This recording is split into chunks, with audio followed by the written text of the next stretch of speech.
This is Li Sao, the longest poem in China and the hardest to memorize. It's massive, full of rare words and in old-fashioned language. And I had to memorize it in high school. That might make it sound like I have a pretty good memory, but I actually don't. I was just another student struggling and feeling tortured by how much I had to memorize. But once I learned the right memory techniques, it became way faster and easier. Now I've used to memorize thousands of history facts, hundreds of poems, and over 10,000 English vocab words. These skills later helped me thrive at an Ivy League school in a second language. In this video, I will share 6 steps to memorize any long text quickly. These steps are easy to start using right away, but the last one is especially important because it ties everything together, and without it, the other steps won't work. I can't play with you right now. A quick note, I don't recommend memorizing the longest poems just for the sake of it. It's probably better to spend that time analyzing the material or even try writing your own poem with what you learn from it. But the skill of being able to memorize a long text really fast is incredibly useful, like medical students presenting a patient, lawyers memorizing arguments or contracts. So with that in mind, let's dive into how I memorized Li Sao. So Li Sao is this huge poem. It's quite overwhelming just by even looking at it. So the first step I do is to break it into manageable little chunks and memorize these individually. Like actors are given scripts that have chapters and scenes in it, which are pre-chunked for them to help them memorize. Your brain can only hold about 4 to 7 items in your working memory. If you try to memorize a whole page, it overloads immediately. But if you reduce it into smaller, like labeled units or chunks, it frees us brain power and makes recall way faster. It's the same reason you remember a phone number as 123 456 7890 instead of the all 10 digits altogether. So after looking at this really long poem, what I usually do is I would break them into small chunks and then copy and paste each one of them into like a separate page. And the second step, what I do is to understand what each sentence means. Don't start memorize until you understand it. You know, because right now this paragraphs just means nonsense to me. It probably means nonsense to you as well, but it's written in old ancient Chinese language. If I don't translate the meaning into my own words, there's no way I can remember it. So for this sentence, 长太息 means long signs. 以眼涕息 means to cover or wipe tears. 哀民生之多艰 means grieve the hardships of people's lives. So after I understand each individual word's meaning, this whole sentence means I heave long sighs and wipe away my tears,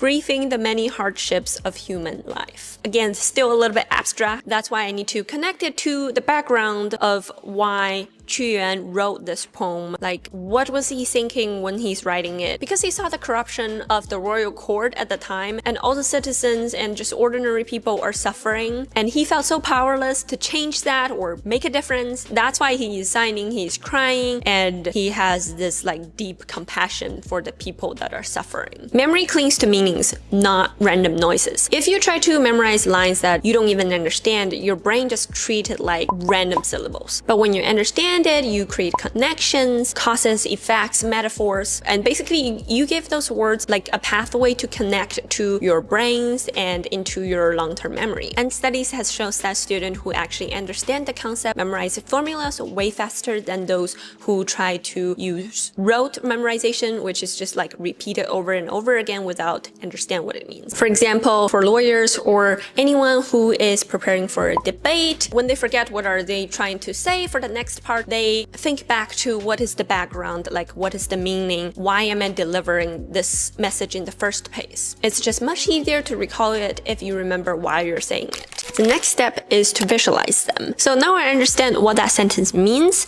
I can actually picture it, use my imagination. And there are so many good AI tools to help you do this. You know, I can see this man signing and wiping his tears, and the reason is clear because he is sad, he is grieving the hardships of human life. You know, these people at the time, they're starving, they're sick, they're struggling. So next time when I'm trying to memorize that sentence, those images will help me to recall it. Because our brain's visual cortex is massive, much larger than the area for language. A huge part of our brain is just for us to see. And the weirder and more vivid of the image, the easier for your brain to flag that as something important. That's why you forget boring text, but like a very bizarre movie scene, you will will remember that forever. Med students need to memorize like long paragraphs to present a patient to their attending physician. You know, this include all the patient information like their height, weight, age, blood pressure, medical history, family history, current sickness, why are they sick, and all the potential treatments. Tons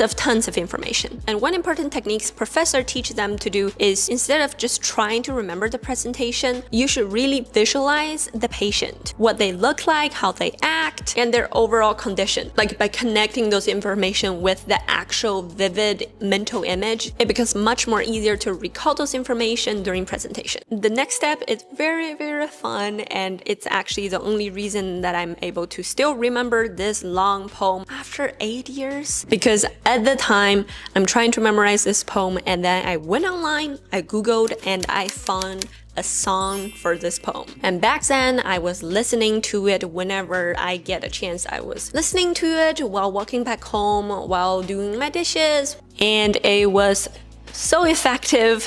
It's really ridiculous because I genuinely feel like this is such a cheat code for memorization, because after just like listening to it, it really stuck into my head. And it was crazy for me when I first came up with this video concept.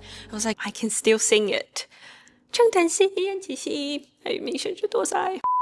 Because our brains love the patterns, you know, rhythm and melody really helps information to stick in your brain. And that's why a lot of some lyrics, you remember them even though you never try to memorize them. And your brain uses the rhythms to predict what's coming next. And scientists shows that pitch, stress, and rhythm give extra cues that plain text just doesn't. So if you can hum something, you can remember it. I do understand because of this is a very famous poem, there is even the music made for it, but not all the stuff that you need to memorize have a music. So one of the silly way you can use this trick is to take one of your favorite songs, or like a song that you're really familiar with, and try fitting your speech or the text that you try to memorize into the melody, like record it, and then now you can just listen to it over and over again. And it doesn't have to be great music, just something you can hum and help you memorize. Next step. Now that I understand the meaning, I have the images in my head, I even listened to a song about this. The next step I did is to speak out loud and see if I can memorize this thing. I will also try to write it down without looking at the original poem